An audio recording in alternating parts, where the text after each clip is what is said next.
Alright guys, so a lot has happened since GTA 6 pre-orders went live, and I mean a lot. So we've got scalpers already trying to cash in. We've got some seriously sketchy leaked sales numbers floating around that turned out to be fake, and then buried in all of this is something that could, and I stress could, actually push the release date. Not in the way you're probably thinking though, but stick around because that one is saved for last, and let's get into it. So first up, the wild part of this whole pre-order rollout is the scalpers. Now normally this happens with physical collector's edition.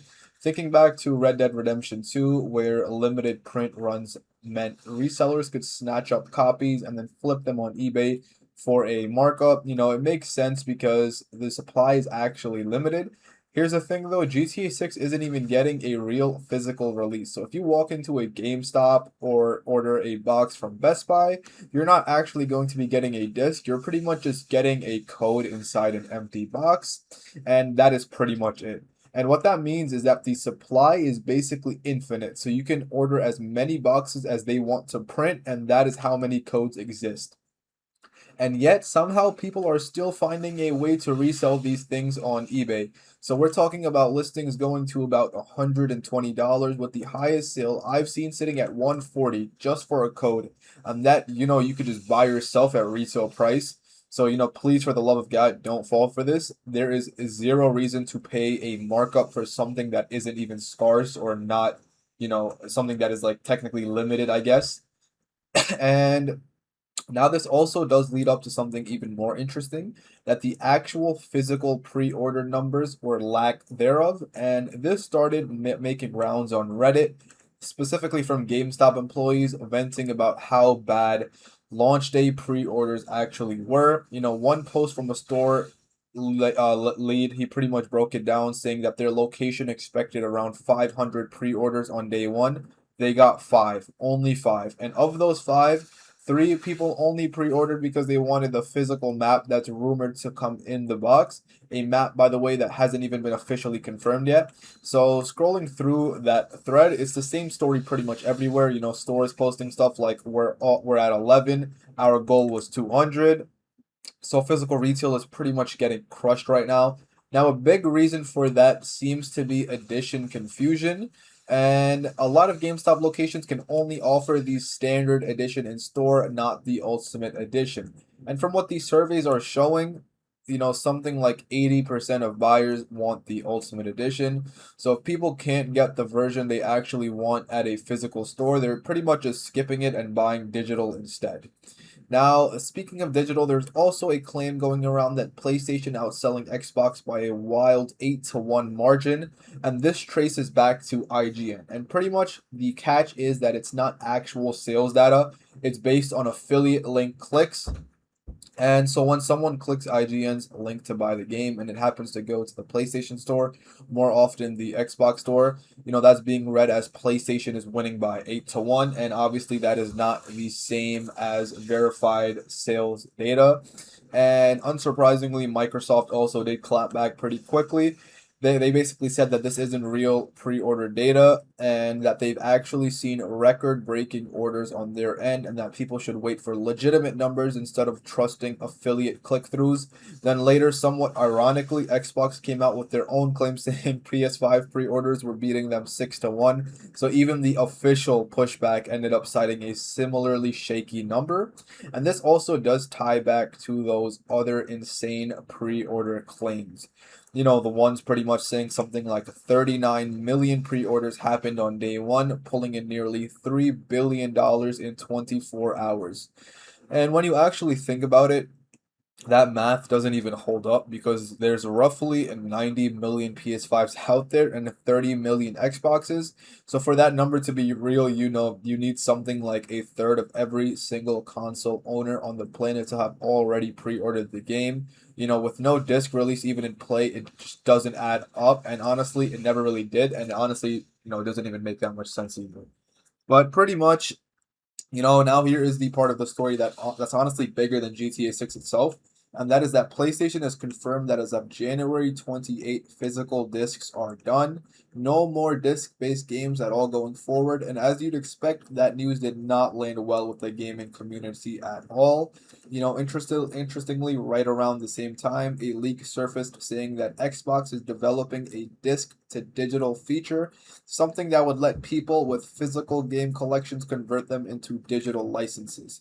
And that obviously, strongly suggests that Xbox is heading in the same exact direction and just wants to, soften the blow with some kind of trade-in system first. And what's telling is how that PlayStation has actually handled the aftermath. There was even a tweet which translated from Spanish from an official PlayStation account, basically admitting that they didn't expect the backlash to be this intense, and which, come on, anyone could have predicted that ending physical media entirely was definitely going to upset people, especially people who care about owning their games and building actual collections. But it does get a little bit shadier. Reports suggest PlayStation is deliberately staying quiet on social media right now, waiting for Xbox to announce their own layoffs and studio closures so the news cycle shifts attention away from the disc controversy and pretty much basically letting someone else take a PR hit so they can quietly go back to normal marketing once the spotlight essentially moves on. And it's pretty calculated move, but it's definitely not a good look. And there's already politicians speaking out calling this anti-consumer, but realistically PlayStation owns their hardware and platform, so there's not much legal ground to actually block a decision like this. And on top of that, there are also reports that Sony had already begun repurposing their disc manufacturing plans to produce other Sony products like optical lenses well before this announcement, and which tells you this wasn't some spur of the moment decision. They'd been planning this shift away from physical media for a while and just used the GTA 6 hype cycle as the moment to drop in pretty much. Now, now the part that I did say I would save for last is that the actual threat to GTA 6's release date. So two separate reports came out this week about Rockstar employees potentially moving towards unionizing. And here's the backstory. Under UK labor law, employees generally can't be required to work more than 48 hours a week on average, but there is a legal loophole. If an employer gets employees to sign away that right in their contract, they can be scheduled well beyond that limit. And according to these reports, that's exactly what's baked into Rockstar's standard contracts. So because of this, Rockstar has reportedly agreed to sit down with union representatives, and if that unionization is pretty much in effect and actually goes through, there's a real possibility of a strike, and the demands center around better crunch protections and healthier overall working conditions. Now, pretty much here's my read on the timing. This is happening right after pre-orders are open and the marketing machine is in full swing, which honestly does make sense as a leverage since, Rockstar and Take-Two cannot afford another delay at this stage, not after all this promotion and all of the hype. So if workers want real change, using this moment when the studio has zero room to slip the date, it is probably their strongest bargaining chip. And will Rockstar actually let this escalate into a full strike? Probably not, if they can help it. And this isn't the first time unionization talk has come up there, and it's been shut down before as well. But the pressure this time just feels different because the game finally has a release window locked in and a mountain of pre-order revenue riding on it. And by the way, if you guys didn't know, the game will be available on November 19th, 2026. But anyways, so to recap, physical pre-orders are surprisingly weak. Scalpers are somehow still finding suckers to buy inflated digital codes. And PlayStation and Xbox are both throwing around numbers that don't really hold up under scrutiny. And physical media as a whole is basically being phased out industry-wide. And the only real wild card that could delay GTA 6 at this point is labor unrest at Rockstar itself. So let me know, guys, in the comments, where you land on all of this. And seriously, do not buy a scalped copy of this game. Don't be that person. But anyways, guys, thank you guys for watching. Make sure to give the video a thumbs up, subscribe to the channel, and have a great day.